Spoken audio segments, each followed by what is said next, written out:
يا حبيبي، ألم تقرأ قول الله تعالى: وبشر الصابرين، بلى يا أمي. وقوله تعالى: إنما يوفى الصابرون أجرهم بغير حساب؟ بلى، وفهمت أنهم يدخلون الجنة يوم القيامة دون أي حساب. وقوله تعالى: واستعينوا بالصبر والصلاة؟ ولكن لماذا ذكر الله الصبر قبل الصلاة، مع أن الصلاة هي عماد الدين؟ لأن الصبر هو الذي يقوينا على أداء الصلاة وسائر العبادات، وهو نوع من الصبر اسمه الصبر على الطاعة. وهل الصبر أنواع؟ طبعاً، هناك أيضاً الصبر على المعصية بألا نفعلها، والصبر عند المنع، والصبر عند العطاء، والصبر على الأذى، والصبر عند المصيبة. وما أصعب أنواع الصبر؟ الصبر على الطاعة، لأننا نملك ألا نطيع، ورغم ذلك نطيع. وما أسهل أنواع الصبر؟ الصبر عند المصيبة، لأننا لا نملك ساعتها إلا أن نصبر. يا رب، يا حنان يا منان، يا بر يا تواب، يا ذا الجلال والإكرام، يا لطيف، يا شافي، يا رحيم يا رحمن. اللهم اشف ابني محمد، ورد إليه بصره يا رب. اللهم اشفه شفاء سريعا لا يغادر سقما.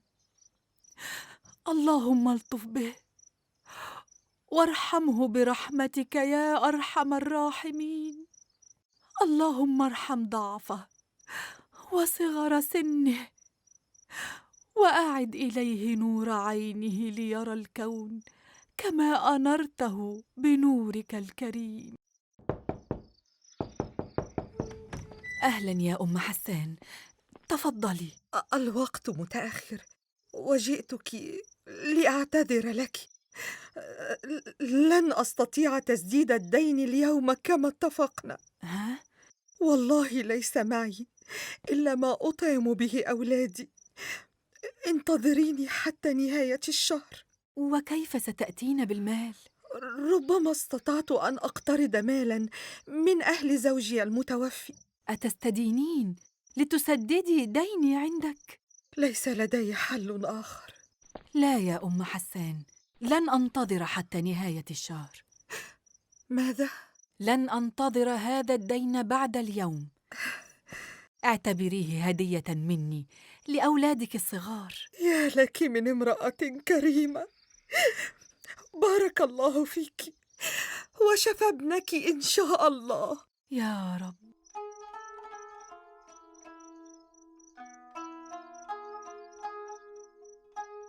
لا أعرف كيف صبرت على هذا الدين كل هذا الوقت. يا بني، ألم تسمع قول الله تعالى: وإن كان ذو عسرة فنظرة إلى ميسرة؟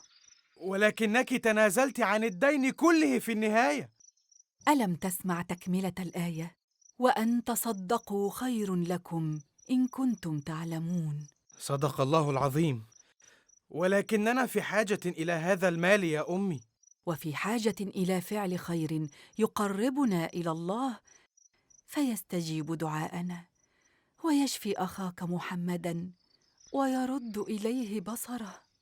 في هذه الليلة رأت أمي في المنام سيدنا إبراهيم عليه السلام يدنو منها ويقرئها السلام.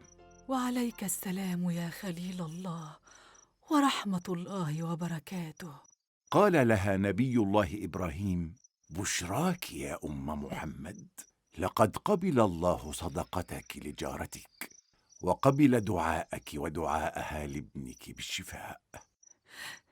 تعني أن الله قد شفى ابني محمداً؟ الحمد لله، الحمد لله. قال الخليل عليه السلام: نعم، قد رد الله بصر ابنك، قومي إليه لتريه بعينك، وهو يرى الدنيا كلها بعينه.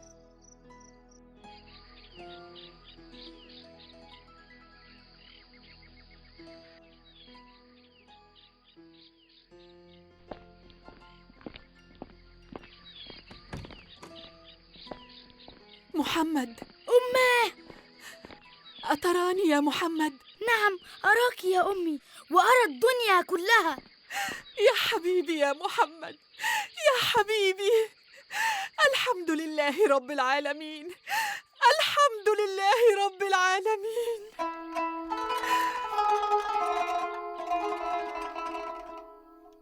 فور أن عاد إلي بصري اندفعت إلى مكتبة أبي أنهل منها. كنت أقرأ بشغف كالذي كان جوعان بشدة، ثم وجد أمامه فجأة مائدة طعام عامرة. وجدت نفسي مهتما بكتب الأحاديث النبوية على وجه الخصوص، وظللت أقرأ فيها سنين طويلة. حفظت القرآن الكريم كاملا وآلاف الأحاديث النبوية الشريفة. لم أكتف بالقراءة، كنت أدون ملحوظاتي ساعة بساعة. مرحبا شيخنا ومعلمنا. يا محمد، سأسافر في رحلة طويلة وسأترك المسجد أسبوعين كاملين. أسبوعين؟ ومن سيخطب الجمعة؟ أنت. أنا؟ نعم، كنت تنوب عني في درس العشاء عندما أتغيب عنه. خطبة الجمعة أصعب من درس العشاء. أنت لها يا محمد، أنت أنجب تلاميذي، لك قدرة مدهشة على حفظ القرآن الكريم والأحاديث النبوية، كما أن لك تأثيراً قوياً على كل من يسمعك، رغم أنك لم تكمل عامك 17. نعم يا سيدي، ولكن... قضي الأمر يا تلميذي العزيز. خذ هاتين واحفظهما جيداً. وما هما؟ الخطبتان اللتان ستلقيهما في غيابي، لقد كتبتهما لك حتى أسهل الأمر عليك. إذن لا بد من صلاة استخارة.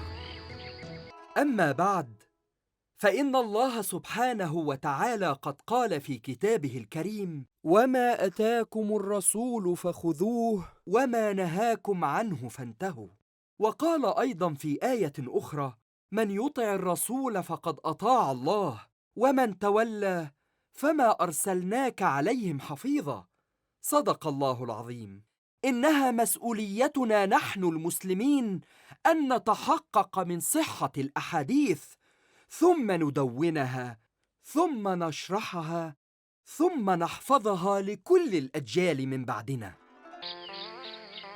يا بخاري، أعطيتك خطبتين تقرأهما على الناس في الجمعة، فتركتهما وجئت بخطبتين من عندك، صحيح؟ والله يا شيخنا ما تصورت أنك تلزمني بهاتين الخطبتين. وما تصورت أنا أنك سترفض ما كتبته لك.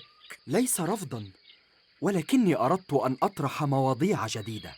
تقصد أن مواضيعي أنا قديمة؟ أبداً، ولكنك تعرف أني مهتم بقضية السنة النبوية والحفاظ عليها. أنت لم تغير الموضوع فقط، بل غيرت أيضاً أسلوب الخطاب الديني المعتاد. رأيت أن الأسلوب الجديد أكثر تأثيراً وإيجازاً.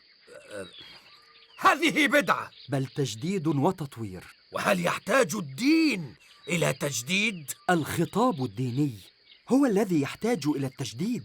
من أنت حتى تجدد؟ كم عمرك؟ قل لي. أعلم أنني في مستهل شبابي، ولكنني أحاول قدر استطاعتي. لن تستطيع أن تخدعني أكثر من ذلك، ولن أثق بك بعد اليوم.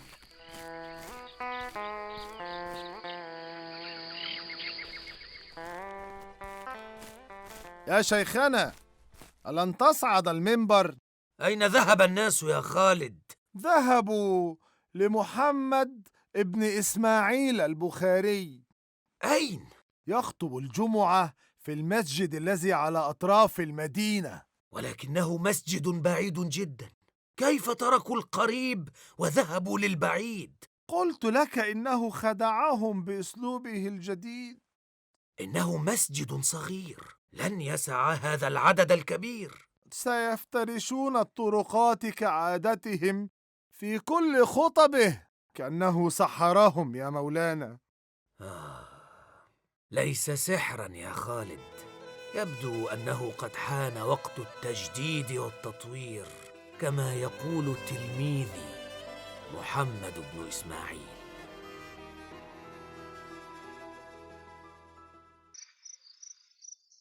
شفاك الله يا شيخي الجليل. شكرا يا محمد على زيارتك لي. هذا واجبي نحوك، وأرجو أن تكون قد سامحتني. بل أنا الذي أرجو أن تكون قد سامحتني. يا محمد، سأسمح لك بالعودة للخطابة في المسجد الكبير، ولكن هناك شيء أهم من ذلك. وما هو؟ أنت موهوب في سرعة الحفظ وجاد في طلب العلم، وعليك أن تتلقاه ممن نبغوا فيه. من تقصد بالنابغين؟ الشيخ البيكندي. البيكندي؟ إنه كبير علماء بخارى. نعم، ستجلس بين يديه وتتزود من علمه. وهل يعرفني؟ أنا حدثته عنك ويريد أن يراك.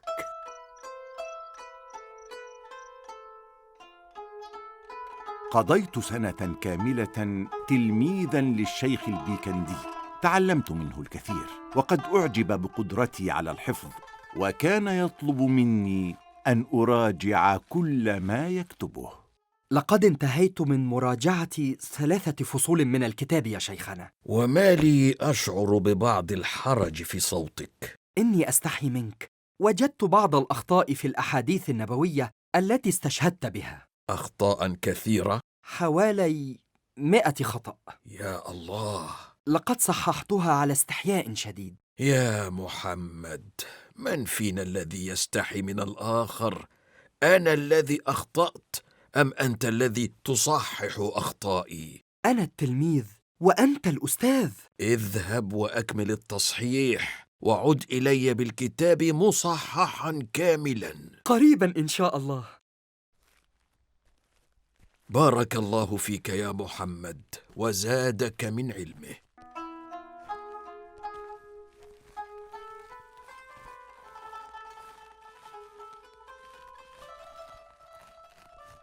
السلام عليكم. وعليكم السلام ورحمة الله وبركاته. الشيخ سليم بن مجاهد، ها أنت قد عدت من سفرك الطويل. سمعت عن كتابك الجديد. لن أستطيع أن أعطيه لك قبل أن يراجعه تلميذي محمد بن إسماعيل.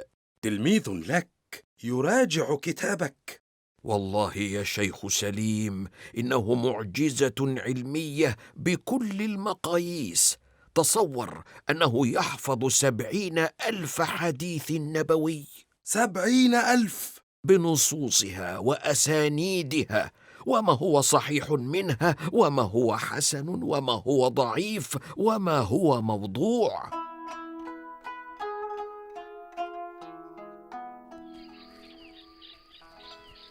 أيها الشاب، هل تعرف أين منزل محمد ابن إسماعيل البخاري؟ نعم أعرفه، ولكن من تكون؟ أنا سليم ابن مجاهد. الشيخ سليم؟ أتعرفني؟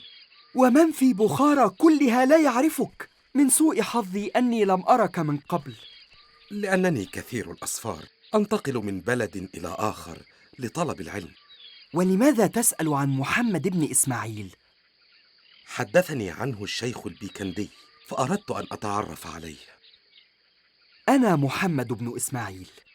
أنت؟ كيف؟ لم يقل لي إنك شاب صغير هكذا. لست صغيرا، لقد تجاوزت عامي 17. سبحان الله، شاب في سنك ويحفظ 70,000 حديث ويراجع كتب أستاذه. اسمع، لابد أن تساعدني أنا الآخر. وفيما أساعدك؟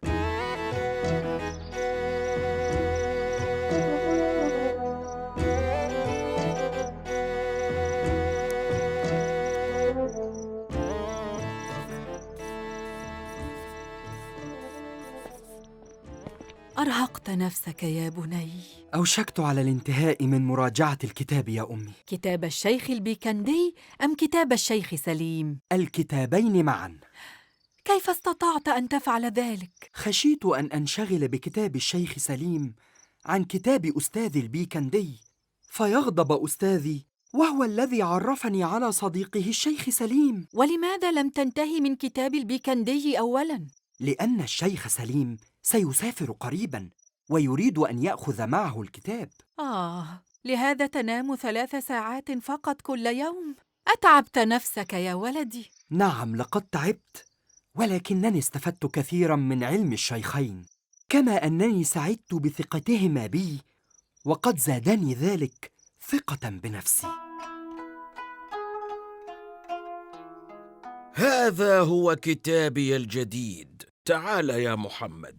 أستاذي، لولا محمد بن إسماعيل ما خرج الكتاب بهذه الدقة العلمية والمراجعة الصحيحة. عفواً يا شيخنا، ما فعلت إلا القليل. بل فعلت الكثير يا محمد. لقد كنت أهابك كلما تدخل علي وأخاف أن أخطئ في وجودك، وكأنك أنت الأستاذ وأنا التلميذ. والله ما راجعت كتب شيخنا طلباً للسمعة أو الشهرة، بل فعلت ذلك ابتغاء وجه الله. وأنا أيضا يا محمد أعترف بفضلك علي ابتغاء وجه الله. فعلى المسلم دائما أن يعطي كل ذي حق حقه.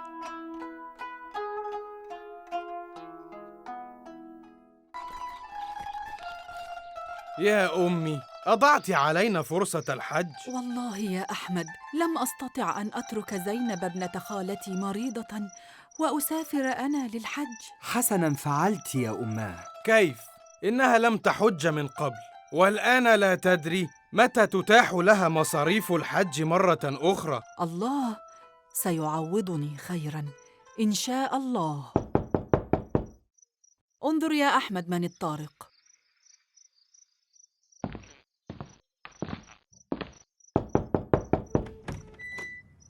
السلام عليكم. عليكم السلام ورحمة الله وبركاته. أهذا منزل إسماعيل البخاري؟ أنا ابنه. من أنت؟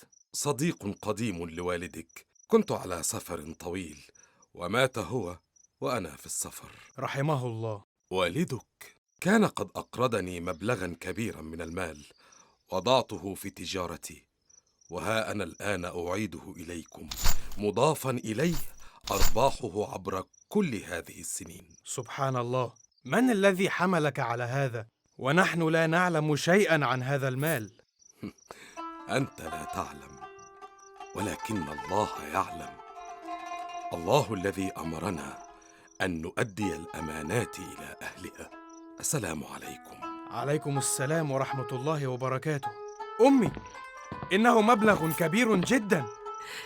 ألم أقل لك إن الله سيعوضنا خيراً؟ الحمد لله رب العالمين. نستطيع الآن أن نحج بيت الله الحرام.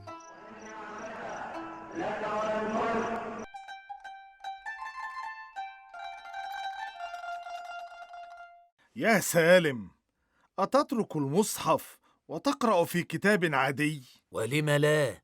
إن طلب العلم فريضة. ألم تقرأ قول الله: وقل رب زدني علما؟ صدق الله العظيم. وقول رسوله الكريم عليه الصلاة والسلام: من يرد الله به خيرا يعلمه الدين. قال صلى الله عليه وسلم: من يرد الله به خيرا يفقهه في الدين. حقا هكذا قال رسول الله. جزاك الله خيرا يا أخي. جزانا وجزاكم إن شاء الله. من أنت؟ ألا تعرف الرجل؟ إنه أبو بكر ابن عبد الله بن الزبير. يا الله، حفيد السيدة أسماء وحفيد سيدنا أبي بكر الصديق رضي الله عنه.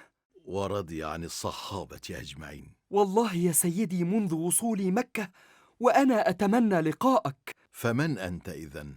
أنا شاب من بخارى أهتم بجمع الأحاديث النبوية الشريفة. بخارى؟ وهل تعرف محمد ابن إسماعيل البخاري؟ وهل تعرفه أنت يا سيدي؟ سمعت عنه كثيرا. قال لي الشيخ سليم بن مجاهد إنه راجع كتابه الأخير، وإن له قدرة عجيبة على حفظ القرآن والسنة. يا سيدي، أنا محمد بن إسماعيل البخاري.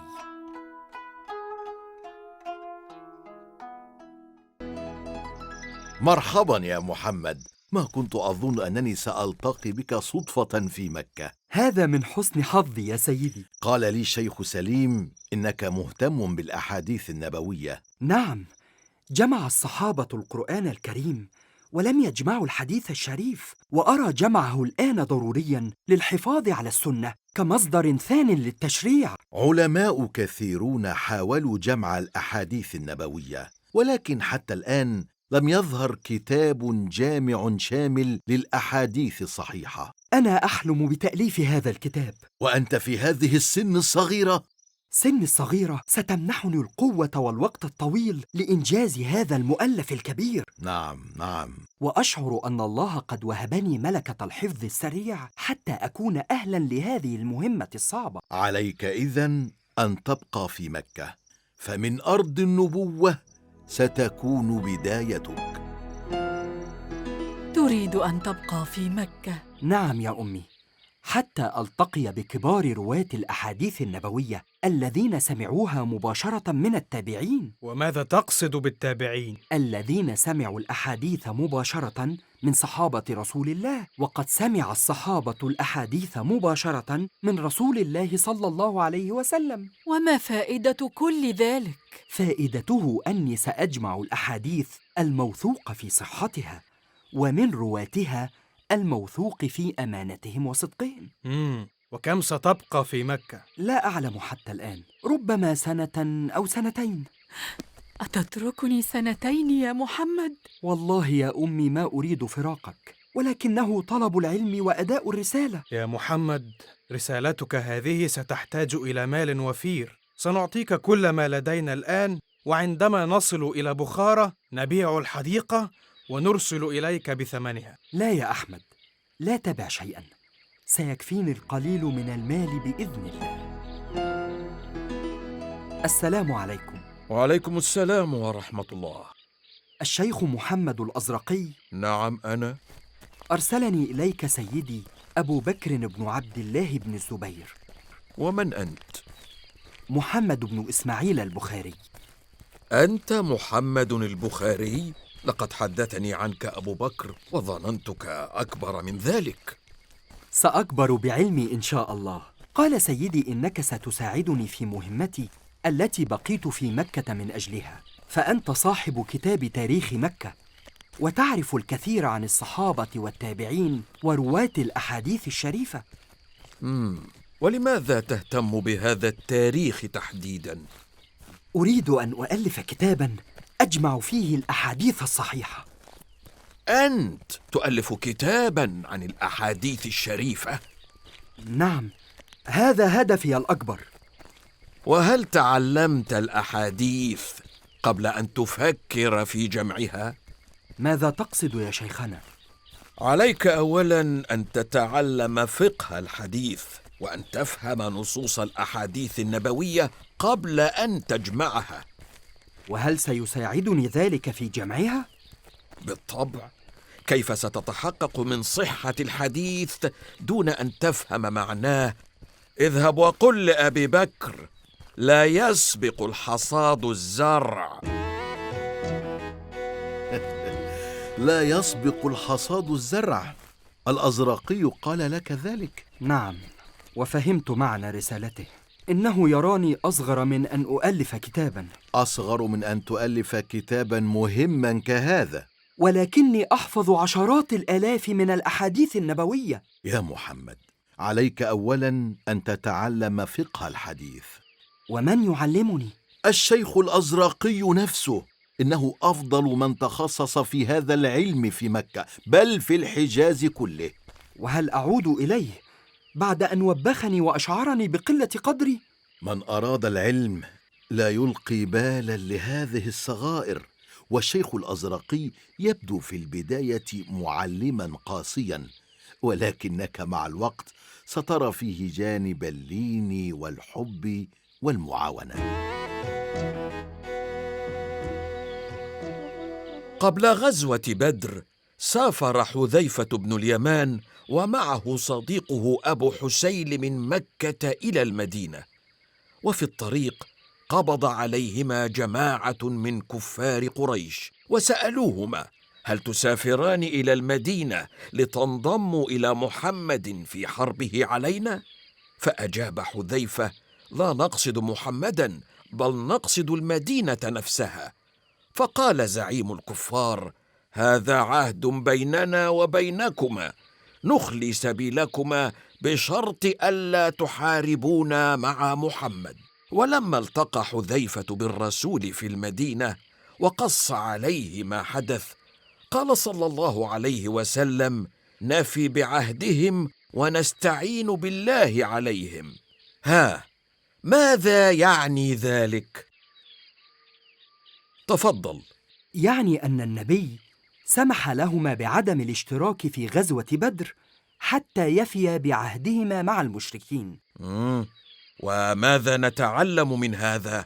نتعلم أن الإسلام يوصي بالوفاء بالعهد حتى لو كان مع غير المسلم، فكان جيش المسلمين وقتها 313 مقابل 1000 مقاتل في جيش الكفار، ورغم ذلك استغنى الرسول عن مقاتلين 2 حتى يفي بعهدهما مع عدوه. أحسنت. ونتعلم أيضاً أن الإسلام كأمة يحترم العهود التي قطعها الفرد على نفسه حتى لو كانت تتعارض مع مصالح الأمة، فأمة الإسلام لا تلغي شخصية الفرد المنتمي إليها.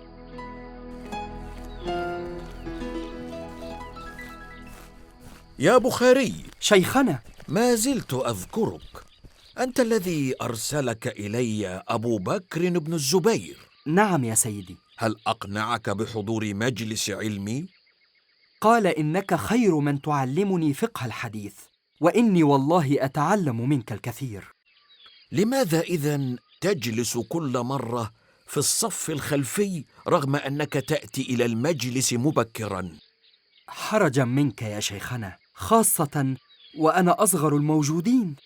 أصغرهم سناً وأكبرهم عقلاً وعلماً. أنا؟ نعم يا بخاري، أنت أنجب تلاميذي، وقد فهمت الآن سر طموحك الذي يسبق سنك. قريباً جداً ستبدأ الكتاب الذي تسعى لتأليفه، وأدعو الله أن أعينك عليه.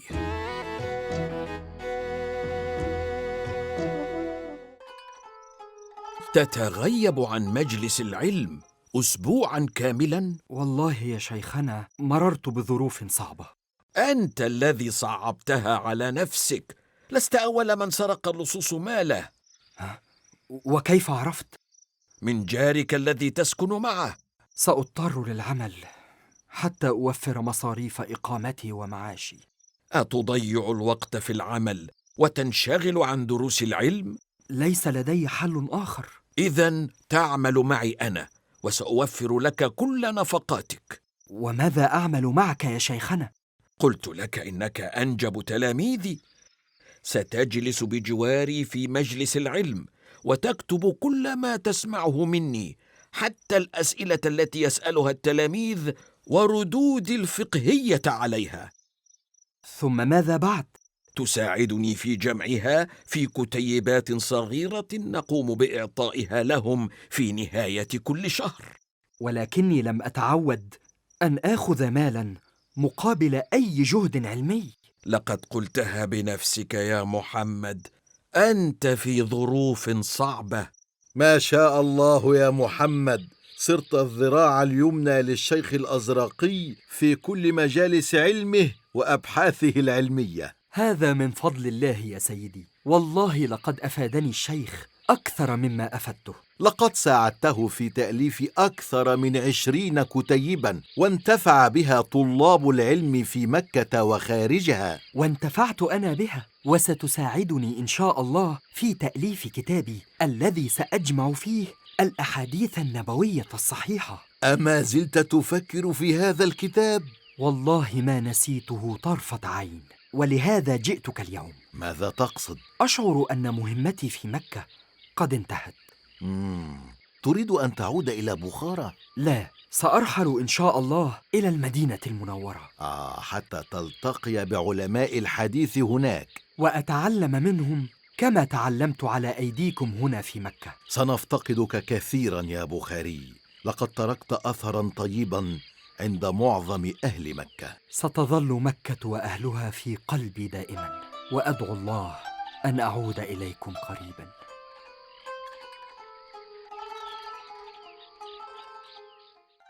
نعم سيدي إبراهيم بن المنذر. الأحاديث الصحيحة هي التي رواها أشخاص نثق بعلمهم وأمانتهم. بالطبع. عليك إذن أن تؤلف مرجعاً يضم هؤلاء الرواه وتاريخهم وأهم ما اشتهروا به. تقصد أن أؤلف كتاباً عن أشهر رواة الحديث قبل أن أؤلف كتاباً أجمع فيه الأحاديث نفسها؟ نعم، سيساعدك هذا كثيراً في جمع الأحاديث الصحيحة يا محمد. حسناً يا شيخنا، سأبدأ ذلك على الفور. وبماذا ستسمي هذا الكتاب؟ سأسميه التاريخ الكبير.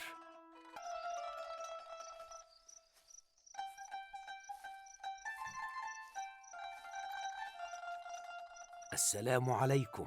وعليكم السلام ورحمة الله يا إمامنا. لماذا تجلس هنا يا محمد؟ أؤلف كتابي بجوار قبر رسول الله صلى الله عليه وسلم تبركا به عليه الصلاة والسلام. ولماذا تؤلف الكتاب ليلا؟ لأنني مشغول طيلة النهار بدروس العلم. وأين مصباحك؟ لا حاجة لي بالمصباح، إني أختار الليالي المقمرة لأكتب الكتاب فيها على ضوء القمر. قل لي إذن، إلى ما وصلت في الكتاب؟ رتبت أسماء رواة الأحاديث حسب الحروف الهجائية. فإذا اشترك راويان في اسم واحد، أبدأ بالذي في اسم أبيه محمد أو أحمد تبركا باسم الرسول صلى الله عليه وسلم عليه الصلاة والسلام. بارك الله فيك. ثم كتبت نبذة عن كل راو ونموذجا لبعض الأحاديث التي رواها. رائع. وهل تذكر الوظائف التي عمل بها؟ نعم، خاصة إذا عمل بالقضاء أو الولاية. حسناً. وكم راوياً جمعت حتى الآن؟ أكثر من 3000، وأعتقد أن العدد سيصل إلى 4000 رجل وامرأة بإذن الله.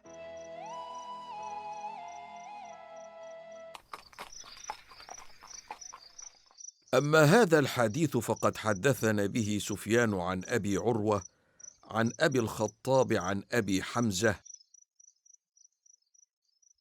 ما لكم تنظرون إلي هكذا؟ يا شيخنا، إنها المرة الأولى التي تذكر لنا رواة الحديث بكنيتهم وليس بأسمائهم. أردت أن أختبركم لأعلم هل تعرفون الرواة بالكنية كما تعرفونهم بالأسماء أم لا؟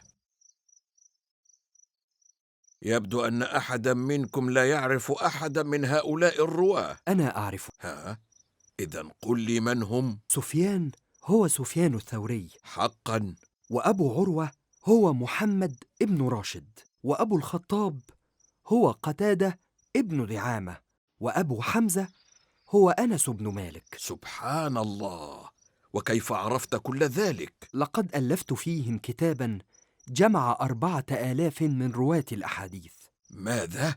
أنت محمد بن إسماعيل البخاري؟ نعم أنا يا شيخنا الفريابي.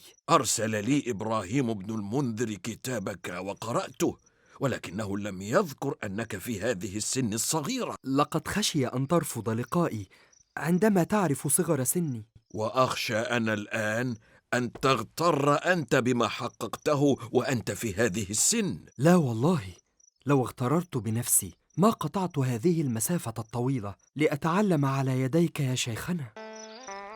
ابني حبيبي، أوحشتني يا محمد، أوحشتني. أنت أيضا أوحشتني كثيرا يا أماه. ماذا فعلت ولم تصلك النقود التي أرسلناها إليك؟ الحمد لله على كل شيء. عملت بالزراعة نهاراً حتى أوفر نفقات المعيشة. ها، وهل استفدت من رحلة الشام؟ نعم يا أحمد، تعلمت الكثير على يد الشيخ الفريابي، وأصبحت مستعداً لتأليف كتاب الأحاديث الصحيحة. لقد عدت لتوك من السفر، استرح قليلاً يا محمد. لن أستريح قبل أن أطمئن على شيخي الجليل ومعلمي الأول.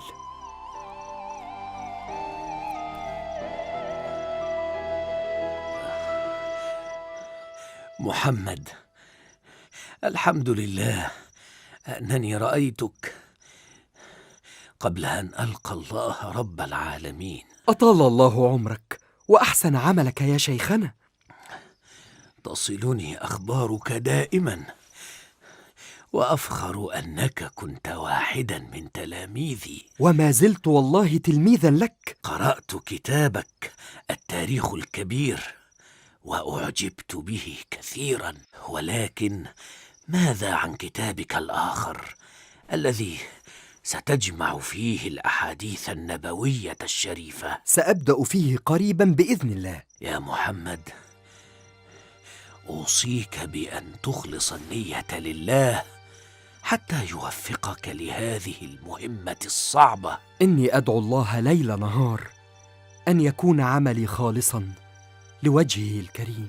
واعلم أنك كلما نجحت وتميزت عن أقرانك فستلقى من حقدهم وغلهم ما يعكر صفوك ويعترض طريق نجاحك.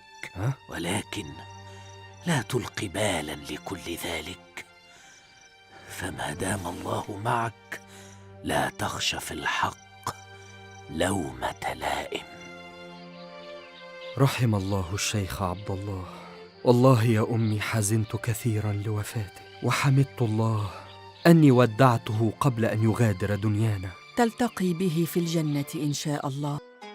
كنت أذهب كل يوم إلى ضفاف نهر الفرات، أتزود من العلم وأطالع الجديد من الفقه الإسلامي تحت إشراف الإمام أحمد بن حنبل. السلام عليكم. وعليكم السلام ورحمة الله يا إمامنا الجليل.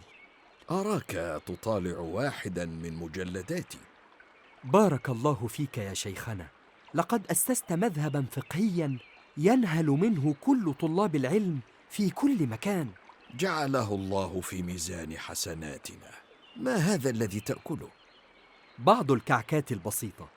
ولماذا هرستها بهذا الشكل؟ حتى أسفها سفا، فليس عندي أي وقت للمضغ. يبدو أن دروس العلم أخذت منك كل وقتك. نعم، لقد بدأت في وضع الشروط التي سأضعها في كل حديث نبوي يضمه كتابي إن شاء الله. وما هي أهم هذه الشروط؟ صحة المتن، يعني نص الحديث، وصحة السند، يعني تمام ثقتنا في رواة الحديث، والأهم من ذلك أن يكون الراوي عن شخص قد نقل عنه بالسمع المباشر. تقصد أن يكون قد سمعه بنفسه وهو يروي الحديث؟ نعم يا شيخنا، حتى نصل إلى الراوي الأول الذي سمع الحديث بنفسه من رسول الله صلى الله عليه وسلم. هذا شرط صعب جدا يا بخاري. أعلم ذلك، وسيجعلني أستبعد عشرات الآلاف من الأحاديث النبوية المتداولة بين الناس، ولكنه سيزيد كتابي مصداقية، وهذا أهم ما أطمح إليه. تأخرت عن درس اليوم يا بخاري.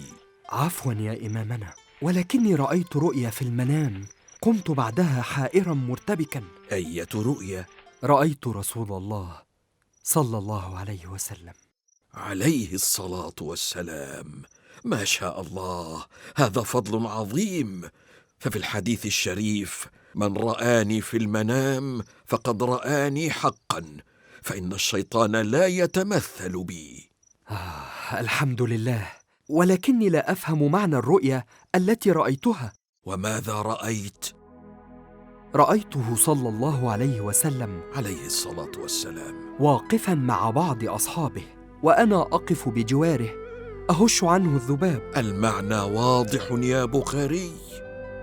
كيف يا إمام؟ تهش الذباب عن الرسول، يعني تدفع عنه الكذب الذي يدعيه بعض واضعي الأحاديث الكاذبة ويفترون على الرسول بما لم يقله. تقصد أنني بجمعي للأحاديث الصحيحة وتحري الصدق فيها واستبعاد الأحاديث الموضوعة أمنع الكذب عن الرسول؟ بلا شك، فإنها رسالة مهمة وضرورية. ليتني أستطيع أن أتمها على خير. ستفعل إن شاء الله ما دامت نيتك خالصة لوجه الله.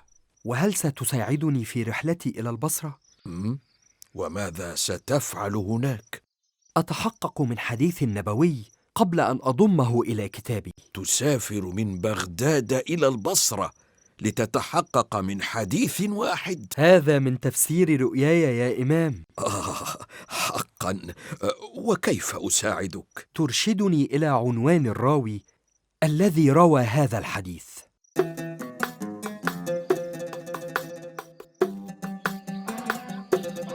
تعال أيها الحمار الشقي، أتريد الهروب مني؟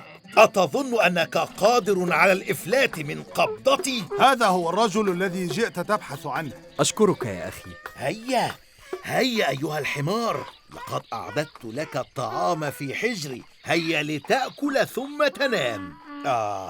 ها أنت قد عدت إلي بقدميك، ادخل إلى البيت. سبحان الله. السلام عليكم. وعليكم السلام ورحمة الله وبركاته. تبدو غريبا عن المدينة. نعم، أتيت من البصرة لأتحقق من حديث شريف رويته أنت عن رسول الله صلى الله عليه وسلم. عليه الصلاة والسلام. أي حديث؟ قبل أن أجيبك أريد أن أعرف منك كيف أعدت الحمار إلى المنزل؟ أفهمته أن بحجري طعاما حتى يعود إلي. أو تكذب عليه؟ إنه حمار ولن يطيعني إلا بهذه الطريقة. لا والله، لو أحببت الحمار وأطعمته لأطاعك صاغرا ولم يفكر في الهروب منك. لقد أوصانا رسول الله بالرفق بالحيوان، فقال صلى الله عليه وسلم: امرأة دخلت النار في هرة حبستها، لا هي أطعمتها ولا هي تركتها تأكل من خشاش الأرض. دعك من حماري ومشاكله، قل لي أي حديث جئت تسألني عنه؟ عفواً، لن أستطيع أن أصدقك في حديث رويته عن رسول الله وأنت تكذب على حمارك. ها؟ حماري؟ تفضل يا بخاري، لقد راجعت بنفسي كل ما كتبته أنت في كتابك الجامع الصحيح حتى الآن. وما هي ملحوظاتك يا إمامنا؟ ملحوظات بسيطة تتعلق كلها بالجوانب الفقهية لبعض الأحاديث التي أوردتها في كتابك. بالطبع، فأنت الإمام ابن حنبل صاحب أشهر مذهب فقهي على وجه الأرض. صاحب أشهر مذهب فقهي استفاد كثيرا من كتابك، وما زلت في العقد الثالث من عمرك. هذا تواضع كبير منك. بل هو الحقيقة بعينها. ولكن قل لي، لماذا استبعدت حديث الرقية من كتابك؟ أي حديث؟ عن محمد بن عبد الله، عن المطلب، عن أبي هريرة قال: دخلت على السيدة رقية زوجة عثمان بن عفان. يا إمامنا، ماتت السيدة رقية أيام غزوة بدر، وقد هاجر أبو هريرة من مكة إلى المدينة بعد ذلك ب5 سنوات، فكيف يكون قد دخل عليها؟ حقا هذا مستحيل. ولهذا استبعدت الحديث رغم أني أراه حسنا في معناه. ألهذا الحد تتحرى الدقة يا بخاري؟ يعني ذلك أنك درست التاريخ جيدا قبل أن تجمع الأحاديث. كان لابد لي من ذلك، ولهذا ألفت كتابي التاريخ الكبير قبل أن أبدأ في كتابي الجامع الصحيح. يا إمامنا، جاءتني دعوة من بعض علماء خراسان لزيارة المدينة. أنصحك ألا تزورها الآن، لماذا؟ قامت هناك فتنة كبيرة بين العلماء حول تفسير معنى القدر، وأرجو أن تبتعد بنفسك وعلمك عن كل فتنة. نعم، سأفعل. ابق معنا في بغداد حتى يستفيد الناس من علمك. لقد مرضت أمي وأريد أن أطمئن عليها. كنت سأمر على خراسان قبل عودتي إلى بخارى.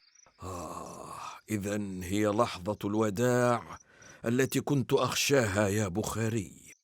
على أمل لقاء قريب يا إمامنا، فوالله ما تعلمته منك يفوق كل ما تعلمته من غيرك في كل أسفاري السابقة. بل أنت تلميذي الوحيد الذي تعلمت منه ما لم أتعلمه من بعض أساتذتي. أستودعك الله يا صديقي العزيز.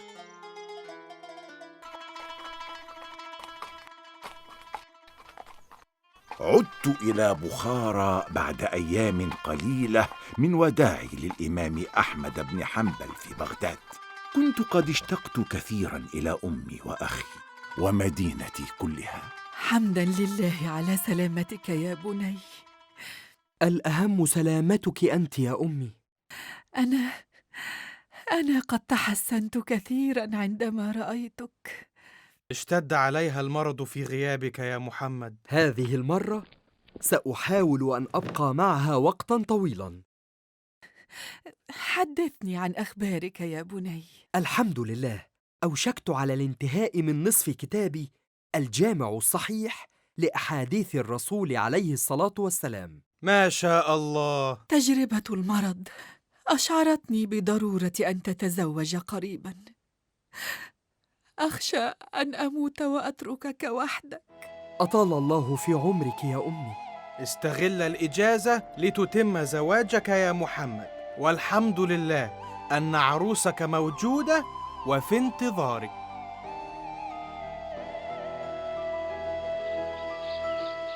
يا فاطمة، أنت فتاة طيبة وعلى خلق ودين، ولكني أشفق عليك من الزواج بي. لماذا؟ إني أعطي معظم وقتي للعلم والتأليف، وأسافر كثيرا في رحلات علمية.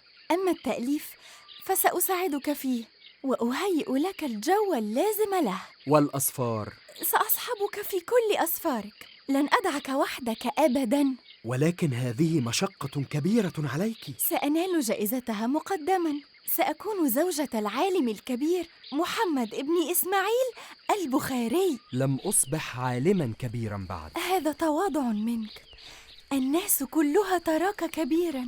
ولكن أمامي سنوات طويلة حتى أنتهي من تأليف كتابي الجامع الصحيح. أمامنا سوياً، قلت لك لن أتركك أبداً. يا لك من فتاة جميلة الروح والنفس. شكراً. وإن كنت تعلم أن في ضمي لهذا الحديث شراً لي في ديني ومعاشي وعاقبة أمري، فاصرفه عني واصرفني عنه، واقدر لي الخير حيث كان، ثم ردني به. سبحان الله، أتستخير الله قبل أن تضم حديثاً واحداً إلى كتابك؟ نعم يا فاطمة، هكذا تعودت أن أستخير الله في كل صغيرة وكبيرة. هو حديث واحد، ولكنه ربما يبقى في الكتاب آلاف السنين. لهذا أراك تستبعد من الأحاديث أكثر مما تضم. الأمانة العلمية تحتم علي ذلك.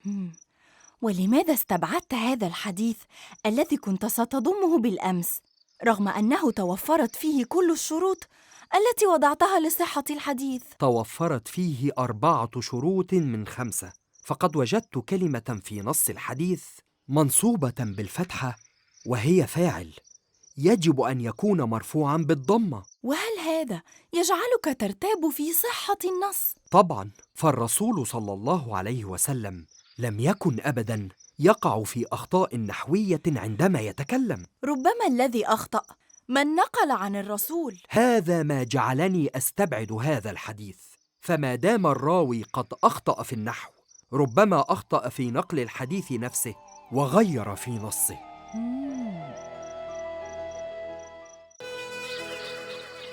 من الذي دعاك إلى زيارة مصر؟ الإمام سعيد ابن أبي مريم، وهو من كبار العلماء المهتمين بفقه الحديث النبوي. ومتى ستسافر؟ بعد 3 أيام إن شاء الله. سآتي معك. ولكن يا فاطمة، عاهدتك قبل زواجنا ألا أتركك وحدك أبداً. ستكون الرحلة شاقة. سأزور مدينة القدس قبل أن أصل مصر. القدس، كم أشتاق إلى زيارتها. وأنا أيضاً منذ زمن طويل وأنا أحلم بالصلاة في المسجد الأقصى.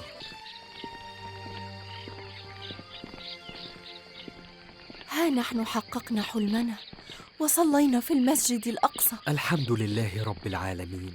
سمعت أن الصلاة فيه ب500 صلاة فيما سواه، ما عدا المسجد الحرام والمسجد النبوي. نعم، فهو أول القبلتين وثالث الحرمين، ومصر رسول الله صلى الله عليه وسلم في رحلة الإسراء والمعراج. ولماذا عرج به جبريل عليه السلام إلى السماوات السبع من المسجد الأقصى بالذات؟ حتى تكون رسالة إلى كل المسلمين في كل زمان ومكان.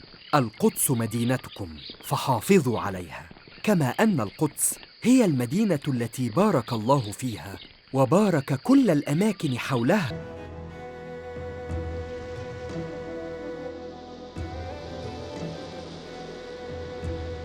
وأين عسقلان يا محمد؟ إنها مدينة ساحلية في فلسطين بالقرب من غزة. ولماذا اخترتها لتكون وجهتنا القادمة بعد القدس؟ لأن فيها الإمام آدم بن أبي إياس، وهو من خيرة علماء الأرض، وعرف بدراسته العميقة لعلم الحديث النبوي. هل يعرفك؟ نعم، قرأ كل مؤلفاتي تقريباً، وسيعرفني ببعض أشهر رواة الحديث في فلسطين، مما سيساعدني على الانتهاء من جزء مهم في كتابي الجامع الصحيح. الإمام البخاري. إمامنا آدم بن أبي إياس. بل أنت إمامنا يا بخاري.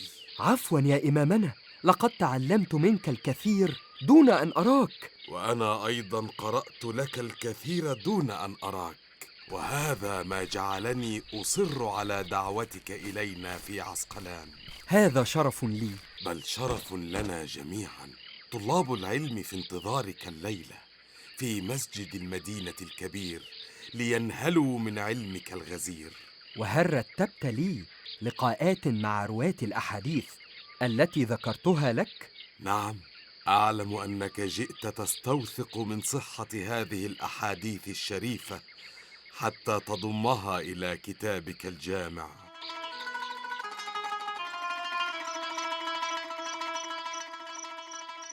وهكذا نتأكد من أهمية السنة النبوية كمصدر تشريع ثان بعد القرآن الكريم. من لديه سؤال لشيخنا فليرفع يده. تفضل أنت أولاً. تقول يا شيخنا إن السنة هي مصدر التشريع الثاني، ولكن كيف نتأكد من صدق ما ينقل إلينا عبر أحاديث المفترض أنها قيلت على لسان النبي؟ والنبي نفسه كان قد أمر أصحابه أن يمزقوا كل ما كتبوه على لسانه. وكيف عرفت أن النبي صلى الله عليه وسلم قد أمر بذلك؟ هذا في حد ذاته حديث نبوي. لماذا صدقته هو فقط وشككت في سائر الأحاديث؟ يا سبحان الله، إجابة ذكية.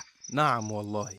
لو صح هذا القول عن الرسول، فسيكون السبب في أمره بالتخلص من الأحاديث المكتوبة هو عدم انشغال الصحابة عن حفظ القرآن بحفظ السنة. أما وقد حفظ الله قرآنه إلى يوم الدين، فقد آن الأوان لكي نحفظ نحن السنة ونستوثق منها. جوعان بشدة، صرت يومين لم يدخل جوفي أي طعام، ولم أجد أمامي سوى شيء واحد يمكن أن ينقذني من الموت جوعاً.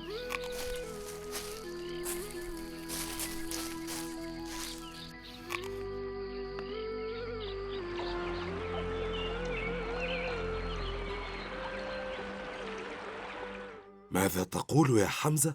أقول لك ما رأيته بعيني يا شيخنا. خرجت من صلاة الفجر فرأيت الإمام البخاري يأكل من ورق الأشجار. يعني ذلك أنه جوعان وليس لديه طعام. ويعني أيضا أنه ليس لديه مال ليشتري به طعاما. لا حول ولا قوة إلا بالله. يا شيخنا، لا بد أن نجمع له مبلغا من المال يكفيه بقية سفره من فلسطين إلى مصر. ولكنه عزيز النفس وسيرفض أي عطية. وهل سنتركه على هذه الحال؟ بالطبع لا. علينا أن نفكر في طريقة نوصل بها المال إليه دون أن نسبب له أي حرج.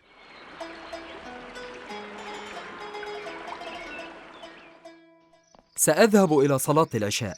هل ستتأخر؟ لا يا حبيبتي، سأعود إليك بعد درس العشاء مباشرة. محمد. نعم. نفذ كل الطعام الذي كان لدينا. سأدعو الله أن يفك كربنا ويرزقنا من حيث لا نحتسب. سبحان الله، إنها سرة نقود. سرة نقود؟ نعم، وبها 300 دينار. الحمد لله رب العالمين. ولكن من أين جاءتنا؟ يبدو أن أحدهم قد شعر بحالنا ورماها إلينا من تحت الباب. ولكني كنت حريصا على ألا أظهر أي افتقار إلى أحد. افتقرت إلى الله فرزقك الله. مسافة قليلة تفصلنا عن مصر يا فاطمة. أراك تحب مصر كثيرا رغم أنك لم تزرها من قبل. ظللت في اشتياق إليها سنين طويلة. بلد خير وأهلها أهل خير وجندها من خير جند الله في الأرض. وبأي علماء ستلتقي فيها؟ ألتقي إن شاء الله بأبي صالح كاتب الليث بن سعد. الليث بن سعد راوي الأحاديث النبوية الشهير؟ نعم، كان الليث من الرواة الموثوق بهم، وكان أبو صالح يكتب كل ما يرويه، وسأراجع معه بعض الأحاديث التي سأضمها إن شاء الله في كتابي الجامع الصحيح. سمعتك تذكر عالماً مصرياً اسمه سعيد بن أبي مريم. نعم، إنه واحد من أكبر علماء الإسلام في العالم كله. سألتقي به في مصر، وسأكون حريصاً أيضاً على لقاء أحمد بن شعيب الشهير بالنسائي. النسائي إنه أيضاً من أشهر رواة الأحاديث النبوية. أعرفت الآن يا فاطمة لماذا حرصت على زيارة مصر؟ مرحبا بك في مصر يا شيخنا. والله يا شيخ سعيد، ما تصورت هذا الاستقبال الدافئ من مصر وأهلها. مصر وأهلها يعرفون جيداً قدر الإمام البخاري، ونحن أيضاً في بخارى نعرف قدرك يا نسائي وقدر الأحاديث التي رويتها عن الرسول صلى الله عليه وسلم عليه الصلاة والسلام. كنا في انتظارك منذ شهور طويلة. في الحقيقة يا أبا صالح، لم أتوقع أن تطول زيارتي للقدس وعسقلان. بالطبع، فلسطين أرض بارك الله فيها وبارك ما حولها. أجمل ما في زيارتك لنا أنك جئتنا مع اليوم الأول من رمضان واستطلعت معنا هلال الشهر الكريم. فأل حسن إن شاء الله. ستشاركنا في إحياء ليالي رمضان في مسجد عمرو بن العاص. تعني الدرس القصير بين صلاة القيام؟ بل يعني صلاة القيام نفسها. ماذا تقصد يا شيخ سعيد؟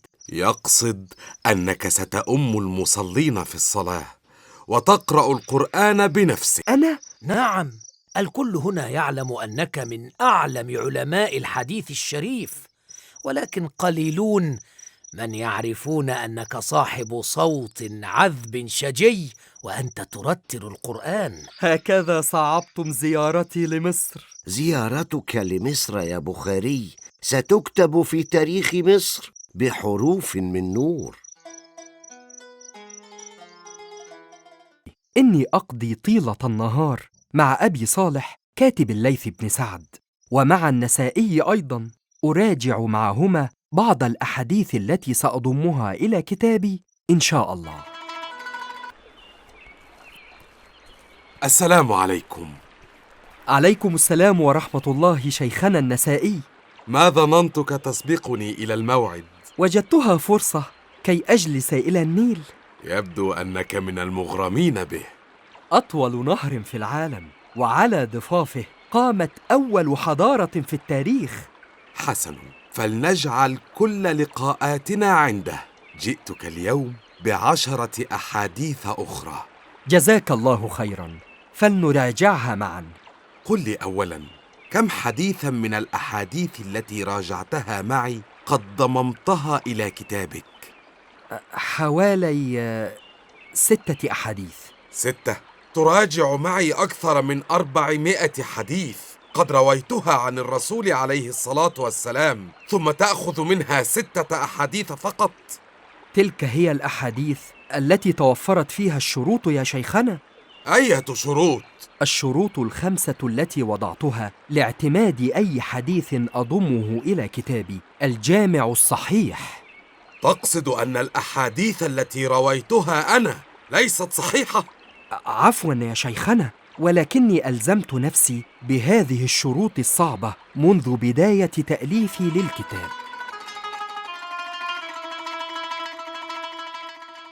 اهدأ يا نسائي، لا أراك محقا في موقفك من البخاري.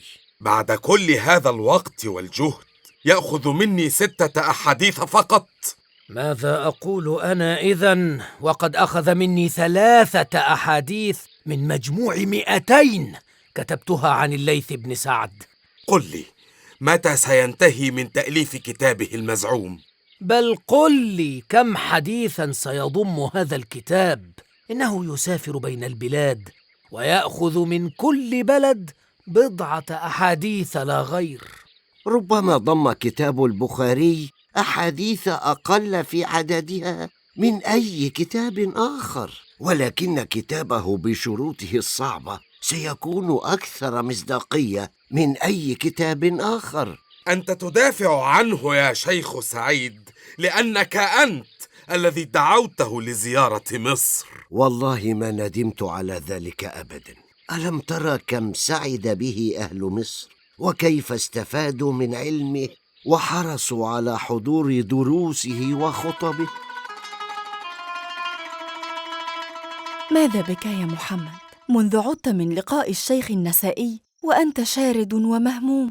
أخشى يا فاطمة أن أكون قد أغضبته أو أحرجته. مبارك ما جاءك يا أبا أحمد. جاء في ليلة 27 من رمضان، وأظنها ليلة القدر بإذن الله. والله يا شيخنا لن ننسى هذا العيد الذي شرفتنا فيه. وأنا أيضا لن أنسى هذه الأيام الجميلة التي قضيتها معكم في مصر، من أول يوم في رمضان وحتى آخر يوم في عيد الفطر. وكيف تنساها وقد رزقت فيها بابنك أحمد؟ سأذكره دائما بأن مولده كان بمصر، وسيحبها مثلما أحببتها. وإلى أين وجهتك القادمة؟ إلى بلخ إن شاء الله. إذن تفضل يا شيخنا، هذه بعض الهدايا البسيطة من أهل مصر.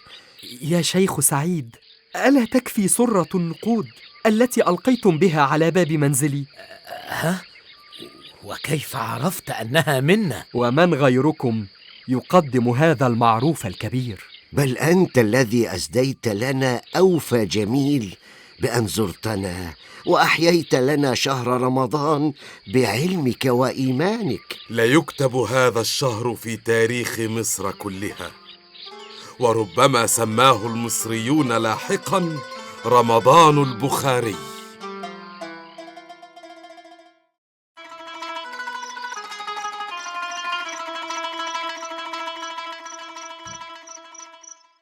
مرحبا بك في بلخ يا إمامنا. والله كنا في شوق إلى هذه الزيارة منذ سنوات. بل أنا الذي كنت أشتاق إلى زيارة بلدكم ولقاء علمائها.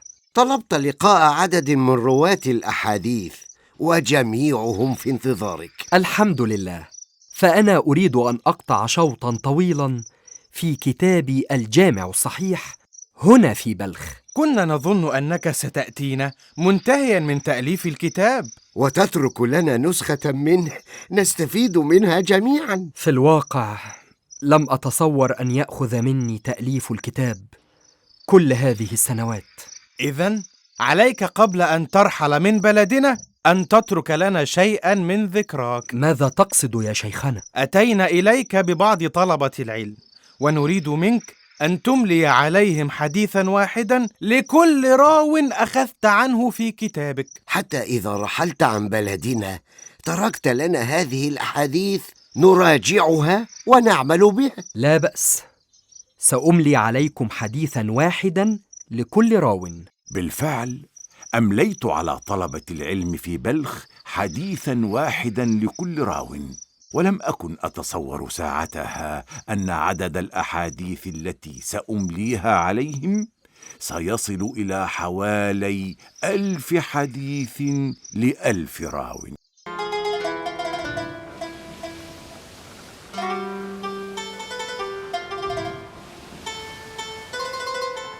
كم يفصلنا عن بلدنا يا أبي؟ قرابة اليومين يا بني.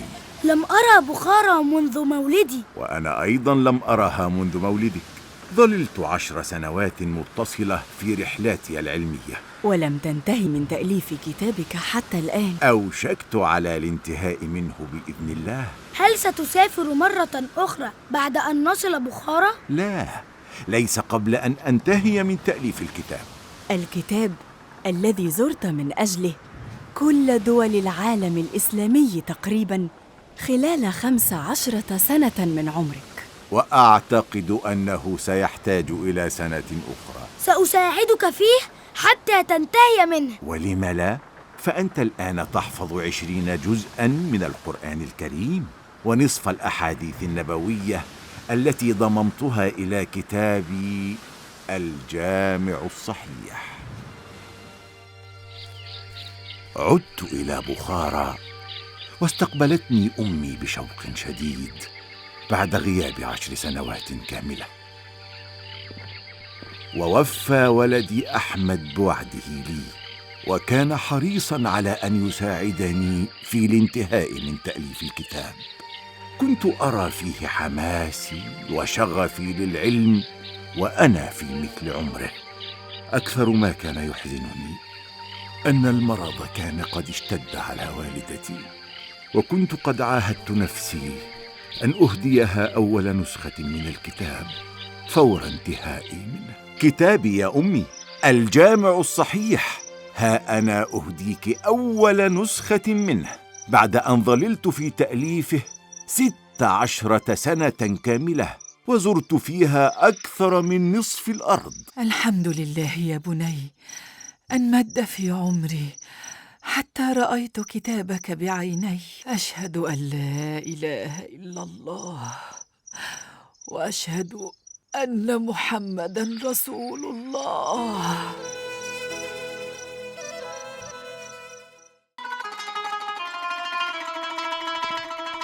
شيخنا الذهلي، مرحبا يا مسلم. وصل البخاري إلى نيسابور ملبيا دعوتك الكريمة. الحمد لله رب العالمين. استقبله عند مدخل المدينة 4000 رجل ركبانا على خيولهم. 4000؟ هذا غير النساء والأطفال والشبان. وكأنه استقبال الفاتحين. نعم، كتابه الجامع الصحيح أعلى من قدره في كل بلاد الإسلام، وفتح له آفاق شهرة واسعة. من منا لم يتمنى لقاء البخاري في يوم من الأيام؟ على مهلك يا مسلم، تتحدث عنه وكأنه واحد من صحابة رسول الله صلى الله عليه وسلم. أنا فقط سعيد بوصول البخاري إلينا حتى ننهل جميعا من علمه. هذا عن أهمية الشروط التي وضعتها في كتابي لضم أي حديث شريف، ومستعد للسؤال القادم. ما رأيكم يا إمام في الفتنة القائمة حالياً في بلاد المسلمين؟ هل القرآن مخلوق أم أنه فقط كلام الله؟ يا إمامنا الذهلي، أرى أن نتجاوز هذا السؤال. لماذا؟ لأنه مرتبط بالفتنة كما يقول صاحبه. أنا مصر على سؤالي. ما رأيك يا شيخنا؟ أتجد حرجاً في الإجابة على هذا السؤال؟ لا والله، فنحن جميعا أفعالنا مخلوقة، وألفاظنا من أفعالنا. إذن أنت تقول كما يقولون بأن القرآن مخلوق. لا، الإمام البخاري لم يقل ذلك. ولماذا تدافع عنه؟ دعه يدافع بنفسه عن نفسه. أنا لم أرتكب جرما لأدافع عن نفسي، بل وقعت في الفتنة مع من وقعوا عندما قلت إن القرآن مخلوق. لا والله، لم أقل إن القرآن مخلوق. نعم، الإمام البخاري لم يقل ذلك. ما زلت تدافع عنه. يبدو أنك أنت أيضا ترى أن القرآن مخلوق. ما كل هذه الاتهامات التي تكال لنا عن سوء قصد؟ أنتم الذين تقصدون سوءا وتحاولون أن تخفوه عن الجميع. يا أخي، هل اطلعت على قلوبنا؟ كلامك يفصح عما بداخلك. يا جمال، تأدب وأنت تتحدث إلى إمامنا. ليس إمامنا، بل قل إمامك أنت يا مسلم. حدث ما كنت أخشاه. إنها الفتنة من جديد. لقد كنا بعيدين عنها منذ سنين. إذن أنسحب أنا فورا من هذا الجدال. كيف نفعل ذلك بضيوفنا؟ انتظر يا إمامنا. انظر يا شيخنا، لقد خرج مسلم خلف البخاري.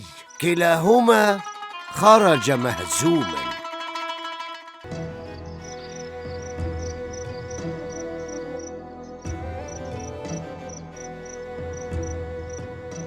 بعد أن كان المسجد يمتلئ بالمصلين انتظارا لمجلس علمي، صرت أنتهي من الصلاة وأتلفت حولي فلا أجد أحدا.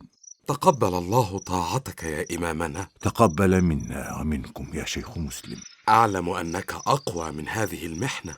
نعم، بالأمس يستقبلني أهل نيسابور بالآلاف، ثم ينصرفون الآن عن سماع دروسي. هذا الاستقبال هو الذي أوغر الصدور وحرك الأحقاد، فصدرت الأوامر إلى الناس بألا يحضروا مجلس علمك. والله ما جئت إلى هنا طالبا شهرة أو زعامة، بل جئت داعيا إلى الله ورسوله. كلنا نعلم ذلك، ولكنها الفتنة يا إمامنا. أراك الوحيد الذي تجاوزت هذه الفتنة وعصيت الأوامر وجئت لزيارتي. لأنني أكثر من يعرف قدرك وصفاء نيتك. أنت أستاذي من قبل أن أراك. أنا أيضا أحلم بأن أكتب كتابا يضم الأحاديث النبوية الصحيحة ويعرف بين الناس بصحيح مسلم، كما عرف كتابك بصحيح البخاري.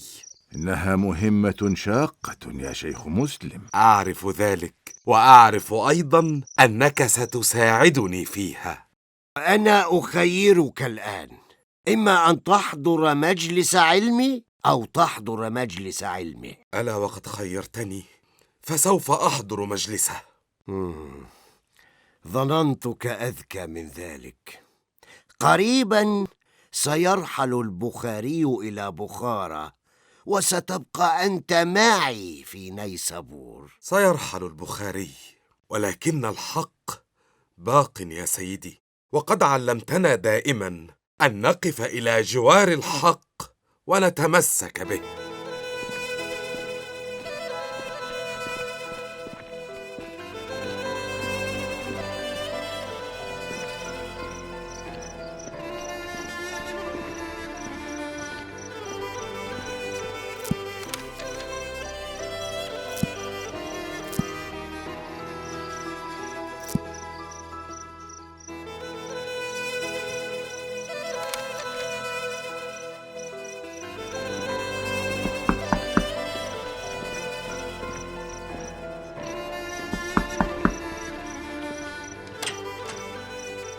الإمام البخاري.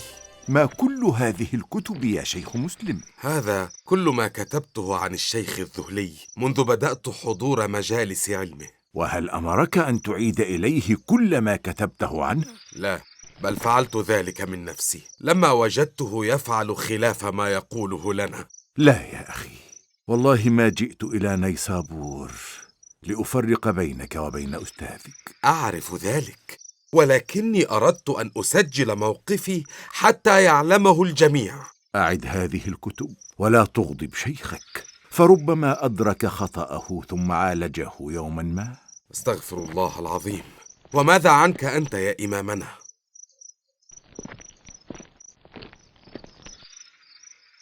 أفوض أمري إلى الله، إن الله بصير بالعباد. ماذا تقصد؟ غدا أرحل عن نيسابور بإذن الله. كيف؟ وأنا لم أشبع من علمك حتى الآن. أدعو الله أن نلتقي قريبا وتكون قد انتهيت من كتابك صحيح مسلم. تسرعت يا محمد. لا والله يا فاطمة، الأمير أراد أن يعلم أبناءه تعاليم الإسلام، وأول هذه التعليم ألا فرق بين أبناء الأمير وأبناء العامة. لن يفهم الأمير ذلك. أنا أعمل بما قاله الله ورسوله وليس بما يفهمه الأمير. انظر، لابد أنهما من حرس الأمير. أخشى أن يكون قد أرسلهما للقبض عليك. قل لن يصيبنا إلا ما كتب الله لنا. الشيخ البخاري؟ نعم. أمر مولانا الأمير بطردك من بخارى كلها. لا حول ولا قوة إلا بالله العلي العظيم. كيف نطرد من بلدنا ودارنا؟ هذه أوامر مولانا. ترحل عن المدينة قبل غروب الشمس، وإلا قبضنا عليك وألقينا بك في السجن.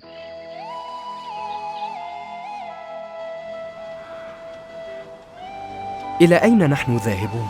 إلى أقربائنا في سمرقند يا أحمد. وإلى متى سنبقى معهم؟ والله يا بني لا أعلم. لماذا لم تلتقي بالأمير وتوافق على مجلس علم خاص لأولاده؟ بعد أن أصدر الأوامر بطردي من المدينة. كان سيتراجع عن الطرد إذا تراجعت أنت يا أبي عن موقفك.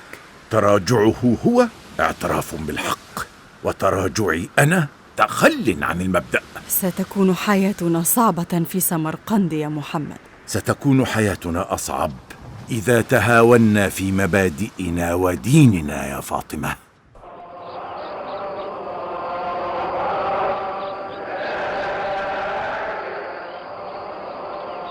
بالشفاء يا حبيبي. اشتقت إلى لقاء ربي يا فاطمة. كنت أتمنى أن ألقاه في رمضان، وها نحن في أول العيد. وتتركنا يا محمد. نلتقي في الجنة إن شاء الله، فهناك لا موت ولا فراق. لا يا أبي، ستظل معنا، لن تتركنا وحيدين في هذا البلد الغريب. كلنا غرباء في الدنيا يا أحمد، ولن يؤنس غربتك سوى تمسكك بدينك، بكتاب الله وسنة رسوله. وأنت أكثر من حافظت على هذه السنة بكتابك الجامع الصحيح. أدعو الله أن ينتفع الناس بما فيه ويبقى في ميزان حسناتي إلى يوم الدين. كنت أتمنى أن تخرج معي إلى صلاة العيد وتخطب في الناس كعادتك. بلغ من تراه عني السلام. قل لهم إن البخاري قد سامح الناس في كل حقوقه عندهم، ويدعو الله أن يسامحه الجميع. غفر الله لك يا حبيبي. أشهد أن لا إله إلا الله وأن محمدًا رسول الله. أبي